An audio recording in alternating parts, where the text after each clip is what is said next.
সাক্ষী দেবে কি আল্লাহ এইগুলো সব মুনাফিক ছিল, এইগুলো সব মুমিন ছিল। জোরে বলুন সুবহানাল্লাহ।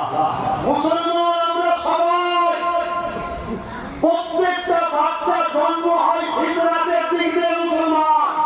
ওই মুসলমানকে মুসলিম তার মুমিন তার মধ্যে লাগাতে হয়, মুত্তাকি লাগাতে হয়, পরেশগার লাগাতে হয়, একটার পর একটা তফা আছে। বুঝতে পারছেন নাকি? সবাই সেই জায়গাতে আমার রাসূলের প্রেম, ভালোবাসা, আদর, এটা হলো ঈমান। জোরে বলুন সুবহানাল্লাহ। আমি আরো একবার দেখতে চাই আমাদের জানের থেকে বেশি, জানের থেকে বেশি রাসূলকে ভালোবাসতে হবে। এটা কি বলুন? ঈমান। হযরত